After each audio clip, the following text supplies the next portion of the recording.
Hi everyone, welcome to my video. दोस्तों, आज का टॉपिक काफ़ी इम्पोर्टेंट है, तो एंड तक बने रहिएगा क्योंकि हम बात करने वाले हैं महान बुद्ध पुरुष, महान व्यक्ति के बारे में जो है ओशो। और उनकी एक बात के ऊपर हम लोग डिस्कशन करने वाले हैं जो बहुत इम्पोर्टेंट है। एंड तक बने रहिएगा और ईश्वर की रोशनी में जाने के लिए जो परम पिता परमेश्वर है, इस चैनल को सब्सक्राइब करें और शेयर ज़रूर करें। तो दोस्तों, ये जो बात है कि ओशो की जो हम आज करने वाले हैं, ये बहुत इम्पोर्टेंट है और इसका आपकी लाइफ से बहुत ज़्यादा लेना देना है, क्योंकि ये जो डिस्कशन है ये बहुत ही अलग लेवल का डिस्कशन है अभी इस समय। और आजकल का जो टाइम है उससे बहुत ज़्यादा रिलेटेबल है ये। दोस्तों, ओशो ने सफ़रिंग के बारे में क्या कहा था, उसके बारे में हम लोग बात करने वाले हैं कि सफ़रिंग के बारे में ओशो ने कुछ ऐसी बातें बोली हैं जो बहुत ही ज़्यादा इंसान को सोचने पे मजबूर कर देती हैं, और उसके सॉल्यूशन के बारे में भी हम आगे बात करते हैं। देखिए, ओशो का कहना है था कि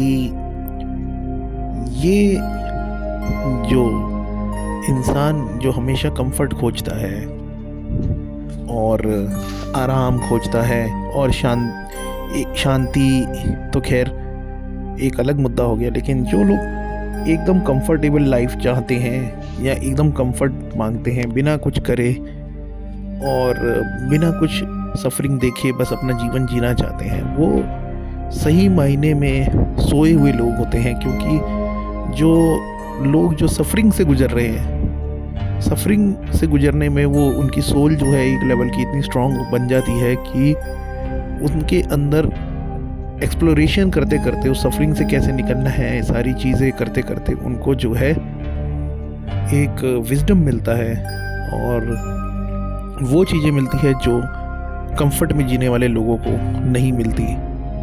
ये एक तरह का विजडम जो होता है, जो यूनिवर्स देता है, जो यूनिवर्स की सीख होती है, वो उनको मिलती है। और जो कंफर्ट में ऑलरेडी है वो सही मायने में सोया हुआ है, ऐसा ओशो का कहना है। क्योंकि सफरिंग में जो है जगे रहना पड़ता है, और जो जागता है वही विजडम को खोजता है। ये बात ओशो ने बहुत इम्पोर्टेंट कही है। और जो कंफर्टेबल लाइफ जी रहा है, यानी कि जो कंफर्ट में है, जो कंफर्ट खोजी है, जो लोग सिर्फ और सिर्फ कंफर्ट के खोजी हैं, वो सही मायने में एज पर ओशो मरे हुए लोग हैं, उनका कहना है। और जो सफरिंग में है और जैसे वो सफरिंग से जीते हुए अपनी लाइफ को आगे लेके जा रहा है, उसमें सॉल्यूशन ढूंढ रहा है, और वो सफरिंग से गुजरते गुजरते वो इतना स्ट्रांग बन जाता है कि उसके अंदर जो है बहुत ही ज़्यादा पावर आ जाती है यूनिवर्स की, जो है एक विजडम की पावर और इंटेलेक्ट की पावर, और बहुत सारी चीज़ें यूनिवर्स से उनको इस तरह की शक्तियाँ मिलती हैं जो कि आने वाले जो उनके जन्म होते हैं उनमें भी वो कैरी फॉरवर्ड हो जाती है। तो अब हम इसके ऊपर थोड़ा सा डिस्कशन करते हैं कि जागे हुए और सोए हुए के बारे में ओशो जो ये बात बोली है उन्होंने इतनी डीप, तो इसमें सॉल्यूशन क्या हो सकता है? क्योंकि सफरिंग, हम ये नहीं सोच सकते कि अब हम भैया सफरिंग में ही रहें और सफरिंग में ही अपने जीवन को बिताएं और कोई सॉल्यूशन ना हो। और मानते हैं कि इसमें विजडम मिलता है, सारी चीज़ें मिलती हैं, लेकिन ये एक बहुत ही डिफ़िकल्ट भी होगा। और जो सफरिंग से निकल के जो कंफर्ट पे पहुंचता है वो उस कंफर्ट की वैल्यू जानता है। जो ऑलरेडी उस कंफर्ट में है वो क्या उस कंफर्ट की वैल्यू जानेगा? तो ये ओशो का एक इशारा था। और इसमें जागे हुए व्यक्ति को उन्होंने जो सफरिंग में है उसको जागा हुआ व्यक्ति बताया, और वो किस तरह से। इसमें हमें ये देखना है कि हम क्या से अपने आप को प्रेजेंट में रखते हुए आगे लेके जाएं। ये एक बहुत ही अल्टीमेट बात है। कैसे हम अपने आप को प्रेजेंट में रखें हमेशा और आगे लेके जाएं। हमें बस अपने आप को ये समझा लेना है, कोई फ्यूचर नहीं है, कोई पास्ट नहीं था, जो है अभी है। देखा जाए, अगर आप डीपली सोचें, अपने अंदर डीप डाइव करके, सिर्फ प्रेजेंट ही एग्जिस्ट करता है। जो आपकी आंखों के आगे है वो है प्रेजेंट। कल क्या होगा क्या नहीं होगा वो एक कल्पनाओं पे आधारित है। कल जो चला गया उसको बिल्कुल छोड़ देना चाहिए। तो ये एक प्रेजेंट में जीने की कोशिश, ये बहुत ज़रूरी है। और जो लोग सफरिंग में चल रहे हैं इस समय, 2020 के बाद से इतनी सारी सफरिंग आई लोगों की लाइफ में, इतने सारे चेंजेस आ गए, इतना बड़ा शिफ्ट चल रहा है। ह्यूमन सिविलाइजेशन और धरती में इतनी अद्भुत इतनी बड़ी बड़ी घटनाएं घट रही हैं और इस शिफ्ट के अंदर हम चल रहे हैं। तो सफरिंग लेके हम काफ़ी सारे लोग हैं जो चल रहे हैं। कैसे इसको काटें जो हम इस टाइम को प्रॉपरली बिता पाएँ। देखिए, इसके लिए हमें मेडिटेशन में उतरना पड़ेगा।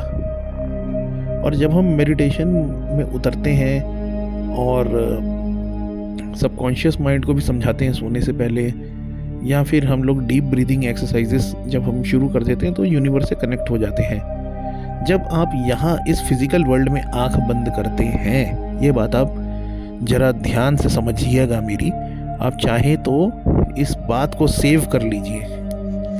जब आप यहाँ पे फिजिकल वर्ल्ड में आंखें बंद करते हैं, आपकी वहाँ आंखें खुल जाती है, जो कि है एक एस्ट्रल वर्ल्ड या एक हायर डायमेंशनल वर्ल्ड। वहाँ आपकी आंखें खुल जाती हैं।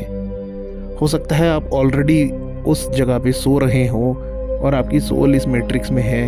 आप 3D वर्ल्ड में, इस मैट्रिक्स के अवतार में आपको डाल दिया गया है, जैसा मैट्रिक्स मूवी में दिखाया था। तो वैसे ही आप भी कहीं और सो रहे होंगे और यहाँ आंखें बंद करने से वहाँ आपकी आंखें खुल जाती हैं।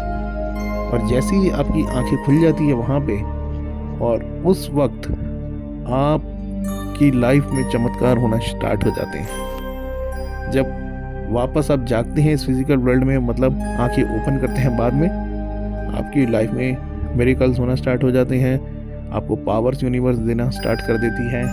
तो सही मायनों में ये जागा हुआ व्यक्ति है। हम जागा हुआ, ओशो जो सफरिंग वाले व्यक्ति को जागा हुआ व्यक्ति बोलते थे, क्योंकि सफरिंग वाला व्यक्ति मेडिटेशन में जाएगा और वहाँ पे वो जाग जाएगा। कहाँ पे? हायर डायमेंशनल वर्ल्ड में। और जो ऑलरेडी कंफर्ट में है उससे आप क्या ही वो समझाएंगे, उसको आप क्या ही समझाएंगे। वो तो बस मटीरियलिस्टिक वर्ल्ड से जुड़ा हुआ रहना, और नॉन मटीरियलिस्टिक दुनिया में भी जो लोग हैं, जैसे कि ट्राइबल को ले लो, बहुत जो हंटिंग वगैरह करते हैं अफ्रीका वगैरह में, मसाई वगैरह जो होते हैं, आप उनको देखिए, वो अपने आप को जो है बहुत ज़्यादा ये कह सकते हैं कि नेचर से जुड़े हुए व्यक्ति हैं। लेकिन उसमें और जो ऑलरेडी जो कंफर्ट में है, जो शहर में जी रहा है, उन दोनों की लाइफ में कुछ ज़्यादा खास फ़र्क नहीं है। वो भी बंदा वहाँ कंफर्टेबल है, शहर वाला बंदा भी यहाँ कंफर्टेबल है। लेकिन उन्होंने जो सफरिंग वाला व्यक्ति है उससे ये दोनों अलग है, ये कैटेगरी। और ये दोनों ही ऐसी कैटेगरी है जो जागने में दिलचस्प भी नहीं है इन दोनों की। ये एक बहुत गहरी बात है, इसको समझने की कोशिश कीजिएगा। एंड काफ़ी सारे जो लोग होते हैं, जैसे अपाचेज और जो रेड इंडियन वगैरह जो होते हैं, वो इस मेडिटेशन की जो विद्या है, ये सारी जो चीज़ें हैं, नेचर से जुड़ना एंड ऑल, शमनिक कल्चर जो होता है, तो वो इस चीज़ की वैल्यू समझते हैं।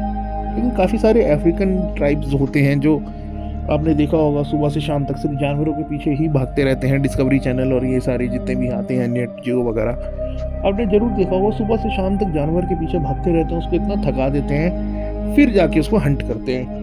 और उनके लिए वो कंफर्ट है, ठीक है।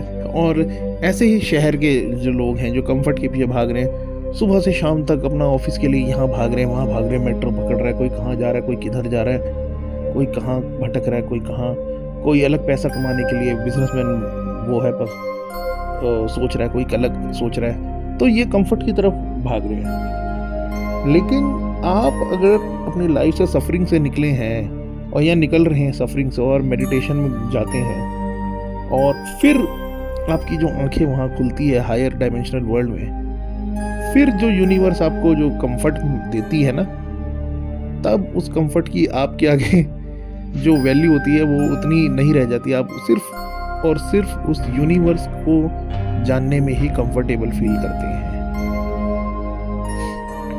तो ये बात को आप हो सके तो मेरी इस बात को आप आंखें बंद करके समझने की कोशिश कीजिएगा, हेडफोन लगा के मेरे वीडियो को देखिएगा, और रात को अगर मेरे वीडियो को देखेंगे तो आपको मेरी बातें, मेरे मैसेजेस जो आते हैं ईश्वर से, वो आप से पूरी तरह कनेक्ट हो जाएंगे। तो ये कोई हवाई बात नहीं है कि बस जस्ट बोल दिया ऐसा, आपको इसके लिए बहुत गहराई से सोचना पड़ेगा, और गहराई से सोचने के लिए आपको प्रेजेंट में आना पड़ेगा, और बिल्कुल भी क्रिटिकल थिंकिंग या यहाँ की सोच या वहाँ की सोच, ये उस किताब में ऐसा लिखा था, वहाँ उस बंदे ने तो ऐसा बोला था, इस फलाना बंदे ने तो ऐसा, अगर ऐसा माइंड रख के अगर आप सोच के चलेंगे तो आप न्यूट्रलिटी में नहीं है, इसका मतलब। तो न्यूट्रल माइंड से आप इसको समझने की कोशिश करिएगा। और ओशो जो बातें बोलते थे वो इतनी गहरी होती थी कि जो भाग रहे हैं जो लोग मैट्रिक्स में 3D वर्ल्ड में जो भाग रहे हैं खूब दबा के इधर उधर ये वो, फिल्मों की नकल करने में लगे हैं, कोई सीरियल की नकल करने में लगा है, सबको बस कैसे ना कैसे करके फिल्मों में काम चाहिए, किसी को कहीं पे कुछ चाहिए, कोई फिल्म वाले की नकल कर रहा है हीरो की, कोई किसी की नकल कर रहा है, कोई किसी कहीं पे कोई देख लिया मोबाइल वगैरह में वीडियो, उसकी नकल। ये नकल करने जो है ये जानवरों वाला काम है। मतलब जानवर भी देखो, जो बड़ा जानवर होता है उसकी नकल करने की कोशिश करता है, जैसे जो बच्चा होता है जानवर का वो अपने माँ बाप की नकल करता रहता है, इस तरह से। तो आप क्यों उनकी फिल्मों वालों की नकल करते हो, ये सब करते हो? आप अपने अंदर जाइए और यूनिवर्स को जानने की कोशिश करिए। ये ABCD और ये लूडो के पीछे पड़ने रहने से जो है आप यूनिवर्स को कभी नहीं जानेंगे, जान पाएंगे, और दुनिया से ऐसे ही विदा हो जाएंगे। यही फिल्म वालों की नकल करते करते, इसकी नकल करते करते, उसने जी वो बात बोली थी उसमें, उस मूवी में, वही डायलॉग हम अपनी रियल लाइफ में कहीं दोस्तों के आगे किसी के आगे सुनाएंगे, ऐसी सिचुएशन बन जाएगी। ये सब बातें जो है ये बहुत थर्ड क्लास बातें हैं, और इन सब बातों में ना यही दिखता है कि आपकी चेतना बिल्कुल ज़ीरो है। जो लोग, मतलब माफ़ कीजिएगा अगर हमारी बात अगर खराब आपको चुभ रही हो तो, लेकिन ये जो बातें हैं ये उन लोगों के लिए होती है जो करोड़ों अरबों बार यहाँ पे जन्म लेना चाहते हैं इस धरती पे, और वो लेते रहेंगे।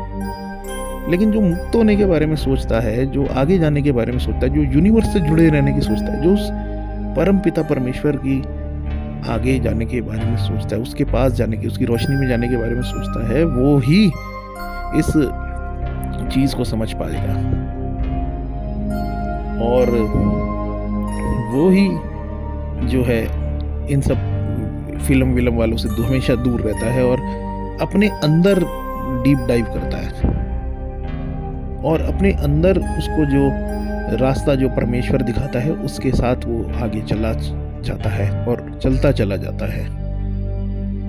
नहीं तो इस दुनिया में वो ऐसे ही भटकते रहेंगे जो लोग मैट्रिक्स में फंसे हैं और जानने की उनमें कोई इच्छा है नहीं। तो आई होप आपको मेरी वीडियो समझ में आई होगी।